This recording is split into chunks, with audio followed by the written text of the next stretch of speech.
ഇപ്പോൾ സമയം 2:27. 3 മിനിറ്റ്. ഈ 3 മിനിറ്റിൻ്റെ ഉള്ളിലാണ് മാതാവിൻ്റെ പ്രത്യക്ഷീകരണം നടന്നത്. വിശുദ്ധമായ നിമിഷങ്ങളെ അനുസ്മരിച്ചുകൊണ്ട് അന്നത്തെ പോലെ ഇന്നും ആരാധനയിൽ ആയിരിക്കാൻ ദൈവം നമ്മളെ പ്രത്യേകം തിരഞ്ഞെടുത്തതാണ്. അതുകൊണ്ട് തന്നെ മൗന പ്രാർത്ഥനയുടെ സമയമാണിത്.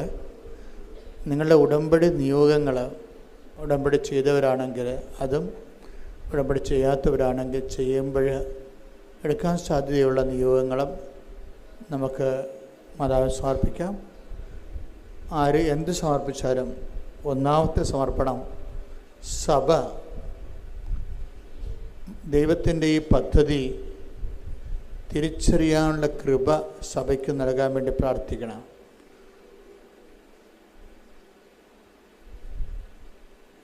അത് നിസ്സാര കാര്യമല്ല. ദൈവം കൃപാസനത്തിൽ സമയ കടികാര നെഞ്ചിൽ ചാർത്തി മാതാവ് പ്രത്യക്ഷപ്പെട്ടതിൻ്റെ ആ വലിയ ദൈവികമായ രഹസ്യം, അത് സഭ മനസ്സിലാക്കണമെങ്കിൽ സഭയ്ക്ക് കൃപ വേണം. അതനുസരിച്ച് നമ്മൾ ഇന്ന് ആലോചിക്കുന്നതും പഠിക്കുന്നതും പ്രാർത്ഥിക്കുന്നതിനേക്കാൾ അപ്പുറത്താണ് ഈ പ്രപഞ്ചത്തിലെ ദൈവത്തിൻ്റെ അന്ത്യാഭിലാഷങ്ങൾ ഇതിൽ വിരിയുന്നത്. കൃപാസനം മരിയൻ പ്രത്യക്ഷത്തിലൂടെയാണ് എന്നെനിക്ക് പലപ്പോഴും തോന്നിയിട്ടുണ്ട്.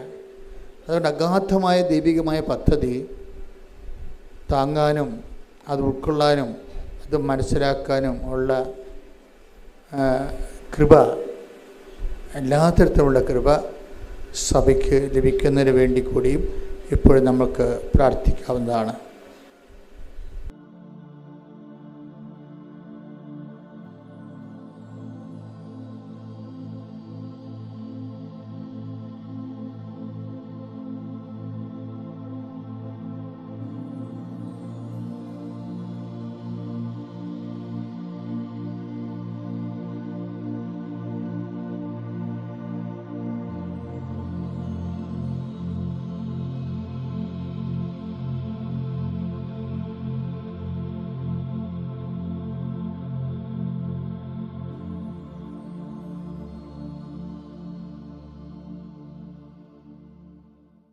അമ്മയുടെ പ്രത്യക്ഷീകരണത്തിന്റെ ഈ അനുഗ്രഹവേളയിൽ ഞങ്ങൾക്ക് സാധിച്ചു തരുവാൻ കനിയണമേ.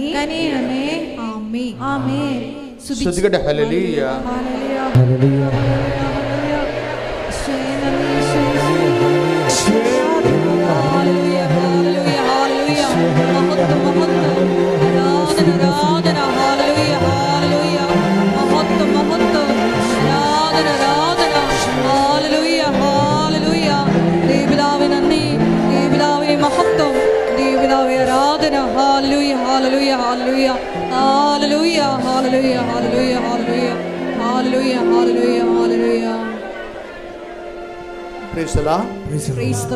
നമുക്ക് സന്തോഷത്തോടെ ഇരിക്കാം.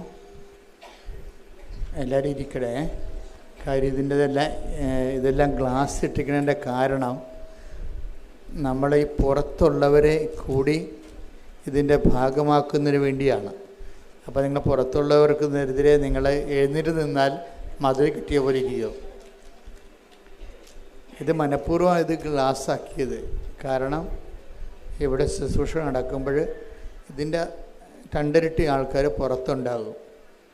അവർക്ക് ഇന്നിപ്പോൾ അവരവിടെ ഇവിടെയൊക്കെ ഇരിക്കുന്നുണ്ടെങ്കിൽ നാളെ നമുക്ക് അവർ നല്ല കസേരയൊക്കെ ഇട്ട് കൊടുത്ത് അവരെ ഭംഗിയായിട്ട് ഇരുത്തും.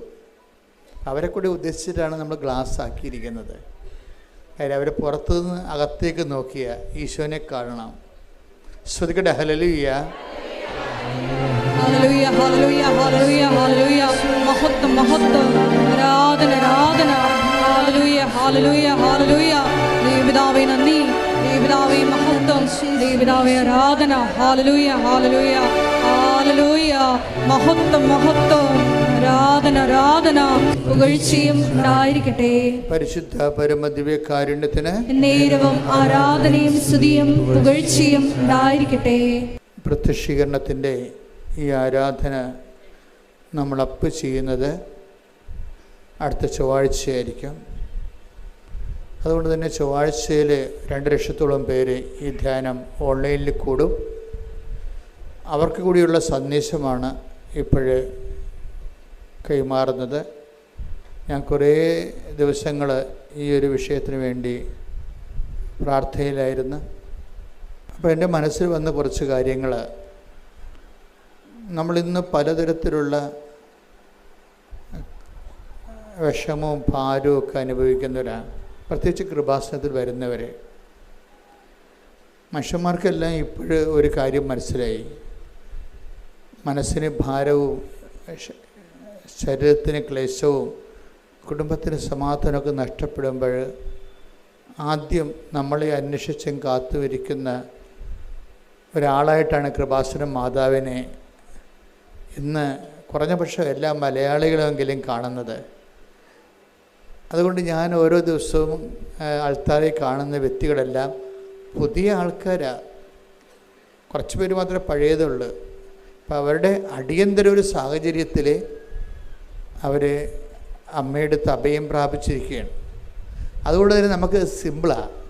എന്താ കാര്യം? അവരിവിടം വരെ വണ്ടി കയറി വെളുപ്പിനെ 3 മണിക്ക് എഴുന്നേറ്റ് ഇവിടെ വന്നു. ചിലപ്പോൾ ഉപവാസമായിട്ട് നിൽക്കും, ചിലപ്പോഴൊത്തിരി ഞെരുക്കത്തിൽ ചീട്ട് കിട്ടാൻ വരെ എന്ത് പാടാണ്. അങ്ങനെയൊക്കെ നിന്ന് കഷ്ടപ്പെട്ട് ആൾക്കാരെ വരുമ്പോൾ അപ്പോൾ തന്നെ അവരുടെ വിശ്വാസം അവർ പ്രഖ്യാപിച്ച് കഴിഞ്ഞു. അതുകൊണ്ട് എനിക്ക് സിമ്പിളാണ്. എനിക്ക് നിങ്ങളുടെ തലയിലൊന്ന് കൈവെക്കണ കാര്യം മാത്രമേ ഉള്ളൂ. എന്താ കാര്യം? നിങ്ങൾ ഓൾറെഡി ഇൻവെസ്റ്റ് ചെയ്തു. വെളുപ്പിന് 2 മണിക്ക് എഴുന്നേറ്റ് എത്രയോ ദിവസം മുമ്പ് ഒരു ദിവസം ഫിക്സ് ചെയ്തിട്ടാണ് ആ ദിവസം ഫ്രീ ആക്കി ഇതിനു വേണ്ടി വരണത്. അല്ലെങ്കിൽ രോഗിനെയും കൊണ്ട് വരുന്നവരാണെങ്കിലും 2 ബൈസ്റ്റാൻഡർ ഉൾപ്പെടെ അതെല്ലാം. പക്ഷേ എൻ്റെ മക്കൾ, സഹോദരങ്ങളെ, നിങ്ങൾക്ക് പറ്റുന്ന ചെറിയൊരു അബദ്ധം എന്ന് പറയണത്, നിങ്ങൾ കൊണ്ടുവന്ന ആളിൻ്റെ നിങ്ങളോടുള്ള സ്നേഹവും അവർക്ക് നിങ്ങളോടുള്ള സ്നേഹത്തിൻ്റെ പേരിലാണ് ചിലരെങ്കിലും കൊണ്ടുവരുന്നത്. അപ്പം സൗഖ്യത്തിന് താമസം വരും. പേടിയാ. നിങ്ങളിപ്പോൾ ഒരാളെ കൊണ്ടുവന്ന് വിചാരിച്ചോ, ഇപ്പം അയാൾ ചിലപ്പോൾ നിങ്ങളുടെ അപ്പൻ്റെ അനിയനോ അല്ലെങ്കിൽ അമ്മയുടെ അനിയത്തിയോ ആരെങ്കിലും ആയിരിക്കും. അവരോടുള്ള സ്നേഹത്തിൻ്റെ പേരിലാണ് നിങ്ങൾ അവരെ വെളുപ്പിന് 3 മണിക്കൊക്കെ നാട്ടിൻ പുറത്ത് വണ്ടിയെടുത്ത് അവരെ പിടിച്ച് കയറ്റി കഷ്ടപ്പെട്ട് വരുന്നത്. പക്ഷേ അതിൻ്റെ ഒരു മറുപുറമുണ്ട്. എന്താണ്? എൻ്റെ ലൈഫ്, എൻ്റെ ജീവിത പ്രശ്നങ്ങൾ ഇത്രയും രൂക്ഷമാണ് എങ്കിലും ഞാനിതൊക്കെ ചെയ്യണത് എൻ്റെ ഈ സങ്കടത്തിൻ്റെ കാലത്ത്, എൻ്റെ ഈ കണ്ണീരിൻ്റെ കാലത്ത് ഞാൻ നിൻ്റെ അടുത്താണ് വരണത്. ആരുടെ അടുത്ത്? ഈശോൻ്റെ അടുത്ത്. അതിന് പ്രാധാന്യം കൊടുക്കണം. വീഡിയോ നിങ്ങൾ, അതായത് ലൈന് ഉള്ള സ്ഥലത്തേക്കല്ല നിങ്ങൾ പ്ലഗ് ചെയ്യണത്. ലൈന് ഇപ്പം നമ്മുടെ വീടുകളിലൊക്കെ ചില പ്ലഗിലൊക്കെ കുത്തിക്കഴിഞ്ഞാൽ നമുക്ക് കറണ്ട് കയറത്തില്ല. തേക്കാൻ നേരത്ത് നമ്മൾ കുത്തിക്കഴിഞ്ഞാൽ കറണ്ട് കയറത്തില്ല. അപ്പം നിങ്ങൾ ആ വീട്ടിൽ നിങ്ങൾക്ക് പുതിയ ആളാണെന്ന് വിചാരിച്ചോ, അപ്പോൾ നിങ്ങളവിടെ ഗസ്റ്റാണെന്ന് വിചാരിച്ചോ. അപ്പോൾ അവർ പറയും, എന്തുകൊണ്ടാണ് എൻ്റെ അകത്ത് കറണ്ട് തേപ്പോട്ട് ചൂട് പിടിക്കണില്ല എന്ന് പറയും. അത് ആ പ്ലഗിൻ്റെ അകത്ത് ചാർജില്ലെന്ന് പറയും. അപ്പോൾ നിങ്ങൾ ചാർജുള്ള സ്ഥലത്തേക്ക് മാറ്റിക്കുത്താൻ പറയും. അതുപോലെ തന്നെയാണ് ഒരു ജീവിത പ്രശ്നങ്ങൾ. ഇപ്പോൾ ജപ്തി നടപടി, അല്ലെങ്കിൽ നിങ്ങളുടെ വിസ പ്രോസസ്സിങ് അല്ലെങ്കിൽ പുതുക്കണില്ല, അല്ലെങ്കിൽ നിങ്ങൾക്ക് വസ്തു വിൽക്കണില്ല, അല്ലെങ്കിൽ കടങ്ങൾ കയറിയിരിക്കുന്നു. അപ്പോൾ ആ വിഷയത്തിനാണ് പ്രാധാന്യമെങ്കിൽ അവിടെ ചാർജില്ല. മനസ്സിലായ? ആ വിഷയത്തിന് വേണ്ടി ചാർജില്ല. ചാർജുള്ളത് എന്തിനാണ്? വിശ്വാസ പ്രഖ്യാപനത്തിനാണ് ചാർജുള്ളത്. അപ്പോൾ നിങ്ങളെന്ത് ചെയ്യണം? എനിക്ക് ജപ്തി നടപടിയാണ്, അല്ലെങ്കിൽ എനിക്ക് മക്കളില്ല, അല്ലെങ്കിൽ എൻ്റെ കല്യാണം ഒക്കണില്ല, എൻ്റെ ജോലി വരുന്നില്ല, ദാറ്റ്സ് ഓക്കെ. പക്ഷേ എങ്കിൽ ഞാനതിന് വേണ്ടി നിന്നിലാണ് ആശ്രയിക്കണത്. പ്രത്യേകിച്ച് കൃപാസനം മാതാവിൻ്റെ പ്രത്യക്ഷീകരണത്തിലൂടെയാണ്. Praise the Lord. അവിടെയാണ് ചാർജുള്ളത്. ചില ആൾക്കാർക്ക് ചാർജുള്ള പ്ലഗ് അറിയാൻ പാടില്ലാതെ അവർ കടങ്ങൾ മാറി സമാധാനം കിട്ടാനെന്നും പറഞ്ഞുകൊണ്ട് പ്രാർത്ഥിക്കും. അപ്പോൾ അത് നിങ്ങളുടെ പ്രശ്നമല്ലേ? അവിടെ ചാർജില്ല. അത് പ്രശ്നം നിങ്ങളുടേതാണെങ്കിലും ഞാൻ ഈ പ്രശ്ന സമയത്ത് ദൈവത്തിലാണ് ആശ്രയിക്കുന്നത്. പിന്നെ നമുക്കുള്ളൊരു മെച്ചമെന്ന് പറയണത്, നമ്മൾക്കുള്ള മെച്ചമെന്ന് പറഞ്ഞാൽ ഇത് എപ്പോഴും എൻ്റെ മക്കളെ പ്രാർത്ഥന അല്ലെങ്കിൽ എന്തെങ്കിലും ആത്മീയ പദ്ധതി അതെല്ലാം എൻ്റെ സഹോദരൻ ചെയ്യുമ്പോൾ വളരെ ഇൻ്റലിജൻ്റ് ആയിരിക്കണം, ബുദ്ധിപരം. ഈ വിശ്വാസ ജീവിതം എന്ന് പറയണത് ഒരു ബുദ്ധിപരമായിട്ടുള്ള ഇടപെടലാണ്, വൈകാരികമായിട്ടുള്ള വിഷയമല്ല, ഒരു ബുദ്ധിപരമായിട്ടുള്ള ഇടപെടലാണ്. ഇപ്പോൾ ചില പ്രാർത്ഥനാ രൂപങ്ങൾ ഇപ്പോൾ സ്തുതിച്ച് കഴിയുമ്പോൾ ചില ആൾക്കാർക്ക് തലയടിച്ചൊക്കെ വീഴത്തില്ലേ? അതുപോലെ അഭ്യാസങ്ങളെ കൊണ്ട് കാര്യങ്ങളൊന്നുമില്ല. അത് നമ്മൾ ആ വീണ ആൾക്കാർ തന്നെ പിന്നെയും വീണ കാണാം. അപ്പോൾ പിന്നെ അതുകൊണ്ട് ആ പ്രാർത്ഥന എന്താ പ്രയോജനം? വീണ ആൾക്കാർ തന്നെ പിന്നെയും വീഴുകയാണെങ്കിൽ അപ്പോൾ അതിൻ്റെ അകത്ത് എന്തൊക്കെ ഒരു തരികിട ഉണ്ടെന്ന് മനസ്സിലാക്കാം. പക്ഷേ സത്യസന്ധമായിട്ട് ജീവിതത്തെ കാണണം. സത്യസന്ധമായിട്ട് ജീവിതത്തെ കാണുന്നത് എങ്ങനെയാണ്? നമ്മൾ എന്താണ് നമ്മളൊരു പ്രത്യേക ജീവിത സാഹചര്യത്തിലാണ്. ആ സാഹചര്യത്തിൽ നമ്മളൊക്കെ പ്ലഗ് ചെയ്യണം എവിടെയാണ് നമ്മൾ, അല്ലെങ്കിൽ നമ്മൾ പിന്ന് കുത്തിവെക്കണത് എൻ്റെ ഈ ജീവിത സാഹചര്യത്തിൽ എന്നെ രക്ഷപ്പെടുത്തണമെന്നുള്ളപ്പോൾ ഞാൻ എങ്ങനെയെങ്കിലും ആ സങ്കടത്തിൽ നിന്ന് ജോലി ലഭിച്ച് രക്ഷപ്പെടുക എന്നുള്ള ആ ഒരു വിഷയത്തിലാണെങ്കിൽ അതിന് ചാർജില്ല. നിങ്ങളെവിടെ കുത്തിവെക്കേണ്ട എവിടെയാണ്? കർത്താവേ, എൻ്റെ കണ്ണീരിൻ്റെ കാലത്ത് നീ പറഞ്ഞിട്ടുണ്ട് നിൻ്റെ വചനത്തിൽ, കണ്ണീരോടെയാണ് അവർ വരുന്നത്, ഞാനവരെ ആശ്വസിപ്പിച്ച് നയിക്കും. അത് നിൻ്റെ വാഗ്ദാനത്തിൻ്റെ ഭാഗമാണ്. അപ്പം നിൻ്റെ വാഗ്ദാന പ്രകാരം ഞാൻ എൻ്റെ സങ്കടത്തിൻ്റെ കാലത്ത് നിന്നിൽ ആശ്രയിക്കുന്നത് എൻ്റെ വിശ്വാസത്തിൻ്റെ വിഷയമാണ്. എൻ്റെ ദൈവവേദനയിലെ ഓരോ ക്ലേശാരിഷ്ടതകളെല്ലാം ആ ക്ലേശാരിഷ്ടതകളുടെ മാനുഷികമായ വശങ്ങളെ മറന്നിട്ട് അതിന് ദൈവികമായ വശങ്ങളെ ബൂസ്റ്റ് ചെയ്യണം. അതെന്താണ്? അതിൻ്റെ വിശ്വാസവശമാണ്. പ്രാർത്ഥിക്കുക, കർത്താവ് ദൈവമേ, എൻ്റെ ഓരോ പീഡാനുഭവങ്ങളെയും ആ സമയങ്ങളിലെല്ലാം വിശ്വാസം പ്രഖ്യാപിക്കാനുള്ള ഒരവസരമായി കരുതിക്കൊണ്ട് യേശുക്രിസ്തുവിനെ നാഥനും രക്ഷകനുമായി ഏറ്റുപറയാൻ ക്ലേശങ്ങളിലൂടെ ദൈവം തിരഞ്ഞെടുത്തത് ദൈവവിളിയായി കരുതിക്കൊണ്ട് ഞാൻ എൻ്റെ ക്ലേശങ്ങളെ പ്രതി, രോഗങ്ങളെ പ്രതി, ഭാരങ്ങളെ പ്രതി മുഴക്കുമ്പോൾ അങ്ങനെ ശ്രദ്ധിക്കുന്നു. പ്ലഗിലാണ് പിന്നെ കുത്തേണ്ടത്. ചാർജുള്ളത് എവിടെയാണ്? വിശ്വാസ പ്രഖ്യാപനത്തിനാണ് ചാർജുള്ളത്. നിങ്ങളുടെ ക്ലേശങ്ങളെ വിശ്വാസ പ്രഖ്യാപനത്തിനുള്ള ഒരവസരമായി നിങ്ങൾ തിരിച്ചറിയണം. ഓക്കെ അല്ലേ? ക്ലിയർ അല്ലേ? സെക്കൻഡ് പോയിൻ്റ്, കൃപാസനത്തിൽ വരുമ്പോൾ ഉണ്ടാകുന്ന അഡീഷണൽ ബെനിഫിറ്റ്സ് എന്താണെന്നറിയാമോ? അഡീഷണൽ ബെനിഫിറ്റ്സ് ഇപ്പോൾ എല്ലാ കമ്പനികളും ഓരോ പ്രോഡക്റ്റ് വെക്കുമ്പോഴൊക്കെ അവർ പറയത്തില്ല അഡീഷണൽ ബെനിഫിറ്റ്സ്. കൃപാസനത്തിലുള്ള അഡീഷണൽ ബെനിഫിറ്റ്സ് എന്താണ്? ഇത് മാതാവിൻ്റെ പ്രത്യക്ഷീകരണത്തിൻ്റെ അടിസ്ഥാനത്തിലാണ് ഇതിൻ്റെ ആധ്യാത്മിക ജീവിതം ദൈവം ക്രമീകരിച്ചിരിക്കുന്നത്. മാതാവിൻ്റെ പ്രത്യക്ഷീകരണം എന്ന് പറയുമ്പോൾ നമ്മുടെ ആവശ്യമല്ല. നമ്മൾ മെമ്മോറാണ്ടം കൊടുത്തിട്ടാണ് മാതാവ് പ്രത്യക്ഷപ്പെട്ടത് അല്ല. നമ്മൾ ഉപവാസം അനുഷ്ഠിച്ചിട്ടും അല്ല. നമ്മൾ ദൈവത്തിൻ്റെ ജോലി ചെയ്തപ്പോൾ, അത് വൃത്തിയും മെനയുമായിട്ട് ഭംഗിയായിട്ട് ചെയ്തപ്പോൾ, അതിൻ്റെ അത് വ്യക്തിപരമായ വലിയ കഴമ്പൊന്നുമില്ല ദൈവത്തിന് മനസ്സിലായപ്പോൾ, ദൈവത്തിനെ പറ്റിയ ആളാണെന്ന് മനസ്സിലായപ്പോൾ ദൈവം തിരഞ്ഞെടുത്ത ഒരു തിരഞ്ഞെടുപ്പാണത്. എന്തിനാണ്? ലോകത്തിലെ വലിയ സന്ദേശങ്ങൾ കൈമാറാൻ വേണ്ടി ദൈവം ഒരു കുഞ്ഞു ധ്യാനകേന്ദ്രത്തെ തിരഞ്ഞെടുത്തതാണ്. സമയഘടികാരം നെഞ്ചിൽ ചാർത്തി അന്ത്യകാലത്തിൻ്റെ വർണ്ണാഫയിൽ ദുരന്തമുണ്ടാകാൻ പോണ് പ്രാർത്ഥിക്കണം. അത്രേ ഉള്ളൂ. ഒരു 10-30 സെക്കൻഡ് ആണ് ആ പ്രത്യക്ഷീകരണം ഉള്ളത്. 10-30 സെക്കൻഡ്. ഈ 10-30 സെക്കൻഡ് ഈ പ്രത്യക്ഷീകരണം വരുമ്പോൾ മാതാവിൻ്റെ ഈ സിൽവർ ഗ്രേയിലുള്ള കളർ മാത്രം മതി നമുക്ക് ഒരു ജന്മം ധ്യാനിക്കാൻ വേണ്ടി. എന്താ കാര്യം? ഇത് യുദ്ധത്തിൻ്റെ കളറാണ് അല്ലേ? അതായത് ഇത് ഭൗമതാപത്തിൻ്റെ കളറാണ്, ഇത് മഞ്ഞുരുക്കത്തിൻ്റെ കളറാണ്, ഇത് പ്രളയത്തിൻ്റെ കളറാണ്, ഇത് അന്ത്യകാലത്തിൻ്റെ കളറാണ്. സമയമെന്നാണ് അമ്മ പറയണത്. പിന്നീട് സമയം. ഇതാരാ പഠിക്കേണ്ടത്? ഞാനിങ്ങനെ കലവരുന്നുണ്ട് നിങ്ങൾ പറഞ്ഞ കാര്യമുണ്ടോ? ഇത് സാർവത്രിക സഭ ഈ വിഷയം പഠിക്കണം. പഠിച്ചതിന് ശേഷം എന്താണ് ലോകത്തോട് ഇങ്ങനെ ദൈവം ഒരു വെളിപാട് നൽകിയിട്ടുണ്ട്, ആ സന്ദേശം അനുസരിച്ചുകൊണ്ട് ജനത്തെ ഒരുക്കാനുള്ള ബാധ്യത ഭൂമിയിൽ ആർക്കാണ്? തിരുസഭയ്ക്കാണ് എൻ്റെ ബാധ്യത. കാര്യം ഇന്ന് വരെയുള്ള എല്ലാ സന്ദേശങ്ങളും ദൂതുകളും ലോകത്തിന് കൈമാറിയിരിക്കുന്ന തിരുസഭയാണ്. കാര്യം ദൈവം അന്ന് സ്ഥാപനകാലം മുതൽ ദൈവം അതിനുവേണ്ടി സ്ഥാപിച്ച ലക്ഷ്യം അത് തന്നെയാണ്. തിരുസഭയുടെ 2 ലക്ഷ്യങ്ങൾ ഞാൻ മനസ്സിലാക്കുന്നത്, ഒന്ന് ദൈവരഹസ്യങ്ങളുടെ സൂക്ഷിപ്പാണ്. കളങ്കമില്ലാതെ കറയില്ലാതെ ദൈവരഹസ്യങ്ങളെ സൂക്ഷിക്കുക, ദൈവം വെളിപ്പെടുത്തി കൊടുത്തിട്ടുള്ള രഹസ്യങ്ങളെ. രണ്ടാമത് അതാത് കാലത്ത് ദൈവം വെളിപ്പെടുത്തുന്ന രഹസ്യങ്ങളെ കാലത്തിൻ്റെ ചുവരെഴുത്ത് പോലെ വായിച്ച് വ്യാഖ്യാനിച്ച് ജനതയെ ദൈവത്തിൻ്റെ ഇഷ്ടത്തിലേക്ക് നയിക്കുക. അതിനുള്ള കഴിവ് സഭയ്ക്കുണ്ടാകട്ടെ എന്ന് പ്രാർത്ഥിച്ചുകൊണ്ട് സ്തുതിക്കട്ടെ. ഹല്ലേലൂയ. രണ്ടാമത്തെ പോയിൻ്റായിട്ട് അച്ഛൻ പറഞ്ഞത് എന്താണ്? മരിയൻ അമ്മമാതാവിൻ്റെ ഈ പ്രത്യക്ഷീകരണം നമ്മുടെ വിഷയത്തേക്കാൾ ഉപരി ദൈവത്തിൻ്റെ വിഷയമാണ്. ഈ സന്ദേശം കൈമാറേണ്ടതും സന്ദേശം അനുസരിച്ചുകൊണ്ട് ജീവിതം ക്രമീകരിച്ച സന്ദേശത്തിൻ്റെ യോഗ്യമായ ഒരു സന്ദേശ പങ്കാളിയായി ഉടമ്പടി ജീവിതം നമ്മളെ ശരിക്കും പരുവപ്പെടുത്തുന്നുണ്ട്.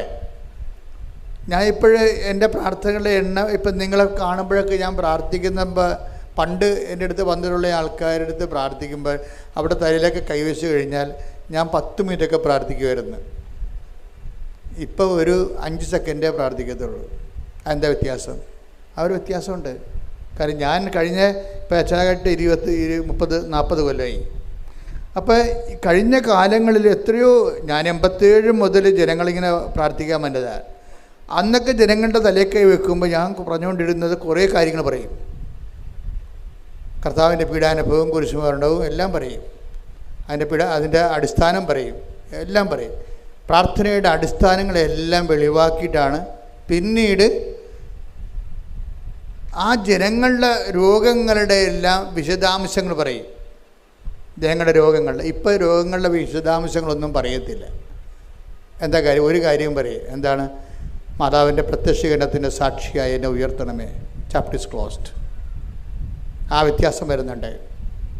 അത് നിസ്സാര വ്യത്യാസമല്ല. എനിക്കിപ്പോൾ മനസ്സിലായെന്ന് വെച്ച് കഴിഞ്ഞാൽ വാരിക്കെട്ടി പ്രാർത്ഥിക്കേണ്ട കാര്യമില്ല. എന്താ പ്രാർത്ഥിക്കേണ്ടത്? ദൈവം നമുക്ക് നൽകിയൊരു പദ്ധതിയുണ്ട്. ദൈവം തിരഞ്ഞെടുത്ത ദൈവത്തിൻ്റെ ഒരു പദ്ധതിയുണ്ട്. ആ പദ്ധതി എന്താണ്? മാതാവിൻ്റെ പ്രത്യക്ഷീകരണമാണ്. ആ മാതാവിൻ്റെ പ്രത്യക്ഷീകരണത്തിൻ്റെ നിങ്ങളെ കൃപാസനത്തിൽ കൊണ്ടുവരാൻ കാര്യം എന്താ? 109 ധ്യാനകേന്ദ്രം കേരളത്തിലുണ്ട്. Why you should you are chosen for Kripasanam. അപ്പോൾ ഉറപ്പല്ലേ?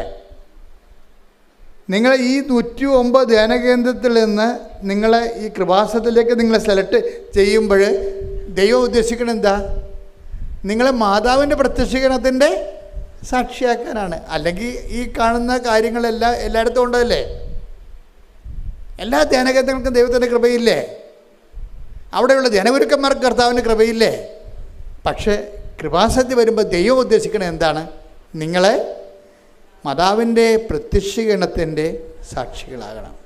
അപ്പോൾ നിങ്ങളെന്താ ചെയ്യേണ്ടത്? അമ്മേ, എന്നെ പ്രത്യക്ഷീകരണത്തിൻ്റെ സാക്ഷിയാക്കണം. അത്രയുള്ള കാര്യങ്ങൾ. പിന്നെ നമ്മളെന്താ ചെയ്യേണ്ടത്? ഉടമ്പടിയുടെ ഈ പ്രത്യക്ഷീകരണത്തിൻ്റെ സാക്ഷിയാക്കുമ്പോൾ ദൈവം നിങ്ങളുടെ ജീവിതത്തിൽ പ്രവർത്തിക്കണ്ടേ? ക്യാൻസർ മാറണ്ടേ? തൈറോയിഡ് മാറണ്ടേ? കടങ്ങൾ പരിഹരിക്കണ്ടേ? നിങ്ങളുടെ ആധ്യാത്മിക ജീവിതം വലുതാകണ്ടേ? നിങ്ങൾക്ക് സുവിശേഷം പ്രഖ്യാപിക്കണ്ടേ? നിങ്ങൾക്ക് സുവിശേഷമാകണ്ടേ? സുവിശേഷം ഏകണ്ടേ? ദൈവത്തിൻ്റെ സ്വന്തം പൈതലാകണ്ടേ? അപ്പം അങ്ങനെ വരുമ്പോൾ അതിനാണ് ദൈവം എന്താ പറഞ്ഞിരിക്കുന്നത്? അവൻ പറയണത് പോലെ ചെയ്യുക. അപ്പം അവൻ പറയണ പോലെ ചെയ്യാൻ നമുക്ക് നോട്ട് തന്നിട്ടുണ്ട്. കൃപാസന മാതാവിൻ്റെ പ്രത്യക്ഷീകരണത്തിൻ്റെ സാക്ഷികളാണെങ്കിൽ ആദ്യം എന്താ ചെയ്യേണ്ടത്? അമ്മ ആദ്യം എന്താണ് ചെയ്തത്? ഒരു കുടുംബത്തിന് പ്രയാസങ്ങൾ വന്ന സമയത്ത്, ഒരു കുടുംബത്തിന് അപമാനം വന്ന സമയത്ത്, ഒരു കുടുംബത്തിന് നിക്കക്കളിയില്ലാത്ത സമയത്ത്, ഒരു കുടുംബത്തിന് അപമാനം വന്നപ്പോൾ അമ്മ എന്ത് ചെയ്യണമെന്നാണ് ദൈവം ആഗ്രഹിച്ചത്? അമ്മ ആ വിഷയം മുഴുവനും ഈശോയുടെ അടുത്തേക്ക് കൊണ്ടുവന്നു. ഈശോയുടെ അടുത്ത് കൊണ്ടുവന്നപ്പോൾ പറഞ്ഞു, ഈശോനെ കൊണ്ട് ദൈവം ഉദ്ദേശിക്കുന്നത് പാപത്തിന് പരിഹാരം ചെയ്യുക, മനുഷ്യരാശിയുടെ രക്ഷയും വീണ്ടെടുപ്പ് സാധിക്കുക എന്നുള്ളതാണ് ഈശോനെ കൊണ്ട് പരമപിതാവ് ഉദ്ദേശിക്കുന്നത്. അതുകൊണ്ട് ആ ഒരു ലക്ഷ്യം അട്ടിമറിക്കപ്പെടുമെന്ന് വിചാരിച്ചുകൊണ്ട് ഈശോ ആദ്യം ബ്ലോക്ക് ചെയ്യുന്നുണ്ട്. എനിക്ക് നിനക്കും എന്താണ്, എൻ്റെ സമയം ഇനി സമാഗതമായിട്ടില്ലല്ലോ. അപ്പോൾ അമ്മ സ്വാഭാവികമായിട്ട് അമ്മയ്ക്ക് ഏറ്റവും കൂടുതൽ ബന്ധം ആരോടാ? ഈശോനോട് ഉണ്ടായേക്കാൾ നേരത്തെ ബന്ധം അമ്മയ്ക്ക് അപ്പായോടുള്ള ബന്ധം ഉണ്ടായത്. അപ്പായോടും ബന്ധം ഉണ്ടായതിൻ്റെ പേരിലാണ് അമ്മയ്ക്ക് പരിശുദ്ധാത്മാവിനെ കിട്ടിയത്. അപ്പോൾ അമ്മ അപ്പായോട് പറഞ്ഞു വാട്ട് ഐ ഷുഡ് ഡു, ഇതാണ് ഈശോ പറയണമെന്ന് പറയും. അപ്പോഴുടനെ പരിശുദ്ധാത്മാവ് അമ്മയ്ക്ക് ജ്ഞാനവരം കൊടുക്കുന്നതാണ്. എന്താണ്? ഇങ്ങനെ ഒരു ഈ വിഷയത്തിൽ ഈശോ നമുക്ക് ഇടപെടുത്താൻ എളുപ്പ വഴിയുണ്ട്. എന്ത് ചെയ്യണം? അവൻ പറയണ പോലെ ചെയ്താൽ മതി. അതെന്ന് വെച്ച് കഴിഞ്ഞാൽ ആ ഒരു ഇൻസിഡൻറ്റ് സംഭവിച്ചതാണെങ്കിലും അതിൻ്റെ ഒരു പ്രായോഗിക വ്യാഖ്യാനം വരണത് അമ്മ പഠിച്ച ആത്മീയതയിൽ നിന്നാണ്. അമ്മയും ഈശോനെ ഉദരത്തിൽ ഉരുവാക്കിയത് അങ്ങനെയാണ്. ദൈവത്തിനൊന്നും അസാധ്യമല്ലല്ലോ എന്ന് അമ്മയോട് പറയണില്ലേ? അമ്മ മനസ്സിലാക്കിയ ദൈവത്തെ, അമ്മയ്ക്ക് വെളിപ്പെട്ട് കിട്ടിയ ദൈവത്തെക്കുറിച്ച് മാലാഖ അമ്മയോട് പറഞ്ഞത് എന്താണ്? ദൈവത്തിനൊന്നും അസാധ്യമല്ലല്ലോ. അപ്പോൾ ദൈവം ആരാണെന്ന് ചോദിച്ചാൽ അമ്മ പറയും, രണ്ട് കാര്യം പറയും. അവൻ വലിയവനാണ്. രണ്ടാമത്തെ, കർത്താവിനിക്ക് വലിയ കാര്യങ്ങൾ ചെയ്തിരിക്കുന്നു, അവൻ വലിയവനാണ്. രണ്ടാമത്തെ എന്താണ്? അവന് ഒന്നും അസാധ്യമല്ലാത്തവനാണ്. അപ്പോൾ ഒന്നും അസാധ്യമല്ലാത്ത ദൈവത്തിനെ എങ്ങനെയാണ് നമ്മുടെ ജീവിതത്തിലേക്ക് കൊണ്ടുവരേണ്ടതെന്ന് ജ്ഞാനവരം വേണം. ആ ജ്ഞാനവരം പരിശുദ്ധാത്മാവ് അമ്മയ്ക്ക് നേരത്തെ പാഠങ്ങൾ കൊടുത്തിട്ടുണ്ട്. നീ ഗർഭം ധരിച്ചു ഒരു പുത്രനെ പ്രസവിക്കുമെന്ന് പറയുമ്പോൾ ഈശോ പറഞ്ഞ സംഭവങ്ങൾ തന്നെ അതിൻ്റെ ഒരു ബാലൻസ് തന്നെ അമ്മയും പണ്ട് ദൈവത്തോട് സംസാരിച്ചതാണ്. ഇതെങ്ങനെ സംഭവിക്കും, ഇതെങ്ങനെ സംഭവിക്കും, ഞാൻ പുരുഷനെ അറിയുന്നില്ലല്ലോ. അത് തന്നെയാണ് അതിൻ്റെ തന്നെ വേറെ ഒരു ഭാഷയാണ് എനിക്കും നിനക്കും എന്ത്, എൻ്റെ സമയം ഇനിയും സമാഗതമായിട്ടില്ലല്ലോ. അതാണ് സംഭവം. രണ്ടും ഒന്ന് തന്നെയാണ്. ഇപ്പം പണ്ട് ഈശോയ്ക്ക് പകരം അമ്മയാണ് ഈ ചോദ്യം ചോദിച്ചത്. അമ്മ എന്താണ് ഈ അപ്പയോട് ചോദിച്ചത്? ഇതെങ്ങനെ സംഭവിക്കും. അപ്പോൾ പരിശുദ്ധാത്മാവ് അമ്മയ്ക്ക് ഒരു ആൻസർ കൊടുത്തു. എന്താ പറഞ്ഞത്? ഞാൻ പരിശുദ്ധാത്മാവ് നിൻ്റെ മേൽ വരും. അത് മാലാഖ വഴി പറഞ്ഞതാണ്. എന്നിട്ട് നിന്നിൽ നിന്ന് ഉത്ഭവിക്കുന്നവൻ അത്യുന്നതൻ ദൈവത്തൊന്ന് വിളിക്കപ്പെടും. ആ വെളിപാട് അവസാനിക്കുന്നത് എങ്ങനെയാണ്? ദൈവത്തിനൊന്നും അസാധ്യമല്ലല്ലോ എന്ന് പറയുമ്പോൾ അമ്മ ഒരു ഉത്തരം പറയുന്നുണ്ട്. എന്താണ്? ഇതാ കർത്താവിൻ്റെ ദാസി, നിൻ്റെ വചനം പോലെ എന്നിൽ നിറവേട്ടെ. അപ്പോൾ വചനം എന്ന് പറയുന്നത് എന്താണ്? ഒന്നും അസാധ്യമല്ലാത്ത ദൈവത്തിനെ നമ്മുടെ ജീവിതത്തിൽ എല്ലാം സാധ്യമാക്കുന്നതിൻ്റെ ഒരു പോംവഴി എന്താണ്? നിൻ്റെ വചനം പോലെ എന്നിൽ ആ വചനത്തെ നിറവേറ്റുകയാണ്. ഇതമ്മ പഠിച്ചതാണ് നേരത്തെ. ഈ നേരത്തെ പഠിച്ച പാഠത്തിൻ്റെ റിവിഷൻ മാത്രമാണ് കാനായിൽ എനിക്ക് നിനക്ക് എന്ത്, എൻ്റെ സമയം ഇനി സമാഗതമായിട്ടല്ലോ എന്ന് പറയുമ്പോഴേ അമ്മ താൻ അനുവർത്തിച്ച് എങ്ങനെയാണോ അസാധ്യമായ ഒന്നും അസാധ്യമല്ല ദൈവത്തിൻ്റെ വചനത്തെ തൻ്റെ ഉദരത്തിൽ മാംസമാക്കിയത്, അതേ ഇക്വേഷൻ, അതേ ഫോർമുല അമ്മ ജനങ്ങളോട് പറയും. എന്താണ്? ഞാൻ ഇങ്ങനെയാണ് ഈശോൻ്റെ ഉദരത്തിൽ വചനത്തെ ഗർഭം ധരിച്ച് മാംസമാക്കിയതെങ്കിലേ സന്നിഗ്ധമായ അവസ്ഥയിൽ ദൈവത്തെ ഈ വിഷയത്തിൽ ഇടപെടുന്നതിന് ഒറ്റ കാര്യം അത്രയേ ഉള്ളൂ. എന്നെപ്പോലെ നിങ്ങളും ദൈവത്തിൻ്റെ വചനം അവൻ പറയണത് പോലെ ചെയ്താലും മതി. നമ്മൾ ഉടമ്പടി ചെയ്യണത് അതാണ്. നമ്മുടെ വിഷയങ്ങളെ സാധ്യമാക്കുന്നതിന് വേണ്ടിയും ഒന്നും അസാധ്യമല്ല ദൈവത്തിന് നമ്മുടെ ജീവിതത്തിൽ ഇടപെടുന്നതിന് വേണ്ടിയും മരിയൻ സ്പിരിച്വാലിറ്റിയാണ് നമ്മൾ അപ്ലിക്കേറ്റ് ചെയ്യണത്. അതെന്താണ്? അവൻ പറയണത് പോലെ ചെയ്യുന്നു. ഇതാ കർത്താവിൻ്റെ ദാസി നിൻ്റെ അപ്പോൾ വചനമാണ് പ്രശ്നം. വചനത്തെ ആർട്ടിക്കുലേറ്റ് ചെയ്തിട്ട് ഒരു വചനത്തെ എങ്ങനെയാണ് ഈശോയാക്കി കൈയും കാലും വെച്ച് അതവസാനം നിത്യതയുടെ ദൈവത്തിൻ്റെ പദ്ധതിയാക്കി മാറ്റിയത്, അതേ പ്രിൻസിപ്പിൾ തന്നെയാണ് നമ്മുടെ ജീവിതത്തിൽ. ഇപ്പം നമ്മൾ ഉടമ്പടിയിൽ എന്താ ചെയ്യണത്? നമ്മുടെ കോമ്പറ്റൻസി വർദ്ധിപ്പിക്കും, അല്ലേ? കോമ്പറ്റൻസി എന്ന് പറഞ്ഞാൽ ആദ്യം നമ്മൾ ചെയ്യണത് എന്താണ്? ദൈവത്തോട് ഉടമ്പടി ചെയ്യാൻ നമ്മൾ ദൈവത്തോട് ഉടമ്പടി ചെയ്യാനോ ദൈവത്തിന് മുഖത്ത് നോക്കാനോ ദൈവത്തിൻ്റെ വാക്ക് കർത്താവിന് നാമം വൃഥ പ്രയോഗിക്കരുതെന്ന് പോലും നമ്മുടെ പ്രമാണത്തിലുണ്ട്. ആ പ്രമാണം കാലഹരണപ്പെട്ടിട്ടില്ല. അല്ലേ കർത്താവിന് നാമം വൃഥ 10 കൽപ്പനയിൽ ഉള്ളതാണ്. അപ്പോൾ ദൈവത്തിന് നാമം പോലും പ്രയോഗിക്കുന്നത് ഭയപ്പെട്ടാണ് ഉപയോഗിക്കുന്നത്. ആ ഒരു സ്ഥാനത്താണ് നമ്മൾ ദൈവത്തോട് ഉടമ്പടി ചെയ്യണത്, ഈശോനോട് ഉടമ്പടി ചെയ്യണത്. ഉടമ്പടി ചെയ്യുന്ന ആരിലൂടെയാണ് നമ്മൾ ചെയ്യണത്? അതിന് നമ്മൾ ചെയ്യുന്ന ഒരു ആ ഉടമ്പടി ചെയ്യാനുള്ള യോഗ്യത കൈവരിക്കുന്നത് എങ്ങനെയാണ്? കോമ്പറ്റൻസിയിലൂടെയാണ്. കോമ്പറ്റൻസി എന്താണ്? നമ്മൾ ദൈവത്തോട് ഉടമ്പടി ചെയ്യാൻ പറ്റുന്ന ഒരാളായിട്ട് നമ്മളെ തന്നെ ഈ 3 മാസം കൊണ്ട് നമ്മൾ ഒരുക്കും. ദൈവത്തോട് ഉടമ്പടി ചെയ്യാൻ പറ്റുന്ന ഒരാളായിട്ട് നമ്മളെ തന്നെ ഒരുക്കും. അതെങ്ങനെ നമ്മൾ ഒരുക്കണത്? അത് 3 പോയിന്റിലൂടെ നമ്മൾ ഒരുക്കണത്, കോമ്പറ്റൻസി വർദ്ധിപ്പിക്കണത്. ചില ആൾക്കാരുടെ ഉടമ്പടി ഇപ്പോഴും കത്താതെ എന്താണെന്നറിയാമോ? നിങ്ങളുടെ കോമ്പറ്റൻസി ഇല്ലാത്ത കാരണം ഇപ്പോഴും ഉടമ്പടിയായി ദൈവം അംഗീകരിച്ചിട്ടില്ല. അതാണ് പ്രശ്നം. ചില ആൾക്കാരുടെ ഉടമ്പടി കത്താത്ത എന്താ കാര്യം? നിങ്ങളിപ്പോഴും ദൈവത്തോട് ഉടമ്പടി ചെയ്യാൻ പറ്റുന്ന ഒരാളായിട്ട് ദൈവം കണ്ടിട്ടില്ല.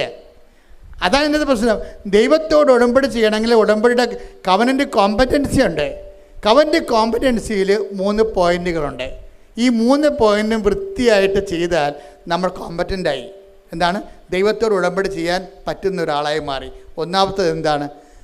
അനുദപിക്കുക, വചനത്തിൽ വിശ്വസിക്കുക. അതാണ് സംഭവം. ഒന്നാമത്തത് നമ്മൾ ആദ്യമായി ഈ ഭാഗം നമ്മൾ ചെയ്തില്ലെങ്കിൽ ബാക്കി രണ്ടും ചെയ്യാൻ പറ്റത്തില്ല. അതാണ് ഏറ്റവും വലിയ വിഷയം. പലർക്കും ഉടമ്പടി വന്നിരിക്കുന്ന ഒരു ചെറിയ പരാജയം അതാണ്. ഈ ഭാഗം നമ്മൾ ചെയ്ത് അനുദപിക്കുക, സുവിശേഷത്തിൽ വിശ്വസിക്കുക എന്ന് പറയുമ്പോഴേ നമ്മുടെ അനുതാപം എന്ന് പറയണത് സുവിശേഷ വിശ്വസിക്കുമ്പോൾ ഒരു വ്യക്തിക്കുണ്ടാകുന്ന അനുതാപമാണ്. ലോകത്തിൽ പലതരം അനുതാപങ്ങളുണ്ട്. ഞാനതിൽ ഖേദിക്കുന്നു എന്നൊക്കെ മന്ത്രിമാർ പറയത്തില്ലേ? അങ്ങനെ ഞാൻ അന്ന് പറഞ്ഞതിൽ ഞാൻ ഖേദിക്കുന്നു. ആ ഖേദമൊന്നും അനുതാപമല്ല. സുവിശേഷവിഹിതമായ രക്ഷാകരമായ അനുതാപം. അനുതാപം 2 തരമുണ്ട്. കേവല അനുതാപമുണ്ട്, മാനുഷിക അനുതാപം ഉണ്ട്. പക്ഷേ രക്ഷാകരമായ അനുതാപമുണ്ട്. രക്ഷാകരമായ അനുതാപം എന്ന് പറയുന്നത് എന്താണ്? സുവിശേഷത്തിൽ വിശ്വസിക്കുന്നത് നിമിത്തം നമുക്കുണ്ടാകുന്ന അനുതാപം. സുവിശേഷം വിശ്വസിക്കുമ്പോൾ ദൈവത്തിൻ്റെ മനസ്സ് നമ്മൾ അറിയുന്നു. ദൈവത്തിൻ്റെ മനസ്സറിയുമ്പോൾ നമ്മുടെ ചില ചെയ്തികളെക്കുറിച്ച് നമ്മൾക്ക് അനുതാപം ഉണ്ടാകുന്നു. അതുകൊണ്ടാണ് സുവിശേഷത്തിന് ധ്യാനം എപ്പോഴും കൂടണം. എപ്പോഴും നിങ്ങൾ സുവിശേഷത്തിൻ്റെ വായിക്കണമെന്നൊക്കെ അച്ഛൻ പറയുന്നതിൻ്റെ കാരണം അതാണ്. പ്രാർത്ഥിക്കുക, കർത്താവ് ദൈവമേ, രക്ഷാകരമായ അനുതാപം എന്നിൽ ജനിച്ച് ദൈവത്തോട് ഉടമ്പടി ചെയ്യാൻ യോഗ്യതയുള്ള വ്യക്തിയായി മാറുന്നതിനായി കർത്താവേ, സുവിശേഷവിഹിതമായ അനുതാപത്താൽ എന്നെ അഭിഷേകം ചെയ്യണം. മഹത്വം മഹത്വം ആരാധന ഹല്ലേലൂയ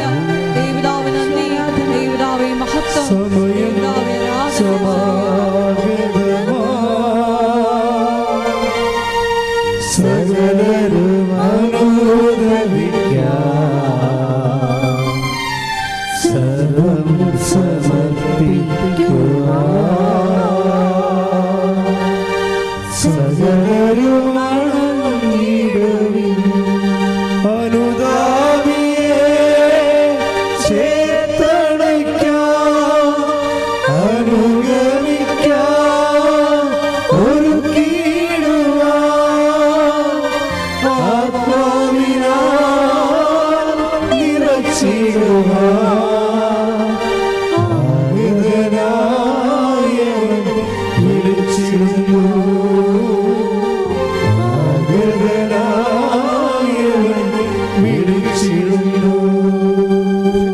ദൈവപിതാവേ നന്ദി, ദൈവപിതാവേ മഹത്വം,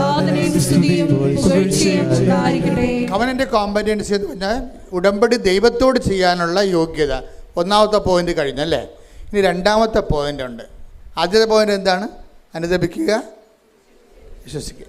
ഇനി നമ്മളെ യോഗ്യമാക്കുന്ന ഒരു ഉത്തമ ഉടമ്പടി പങ്കാളിയായി മാറ്റുന്ന 2ാമത്തെ പോയിന്റ് എന്താണെന്ന് അറിയാവോ?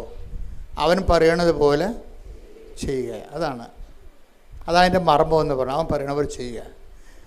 നമ്മൾ അതിൻ്റെ പേരിലാണ് ഞാൻ രോഗിയായിരുന്നു, നിങ്ങൾ എന്നെ സന്ദർശിച്ചു. കരുണയുള്ളവർ ഭാഗ്യവാന്മാർ, അവരുടെ മേൽ കാരുണ്യമുണ്ടാകും.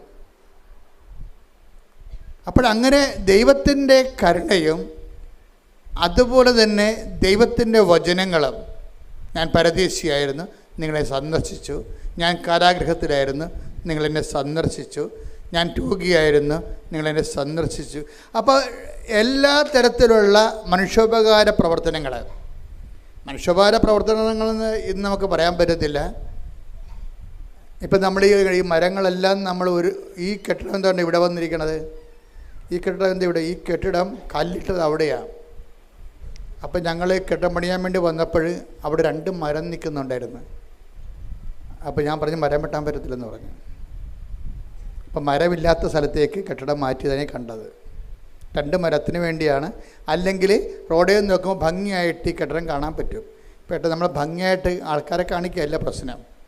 ഇവിടെ ജീവജാലങ്ങൾ ഒരുമിച്ച് നമ്മൾ ജീവിക്കുമ്പോൾ നമ്മൾ പങ്കെടുക്കുന്ന ഒരു പൊതുപ്രകൃതിയുണ്ട്. അതിനകത്ത് വെള്ളമുണ്ട്, വായുവുണ്ട്, മരങ്ങളുണ്ട്. ഈ മുളയുടെ 2 കഷ്ണങ്ങൾ വെട്ടിയതിന് ഞാൻ ഇവിടെ വന്ന് കോൺട്രാക്ടറുമായിട്ട് ഒരു ദിവസം മുഴുവൻ പ്രശ്നം ഉണ്ടാക്കി.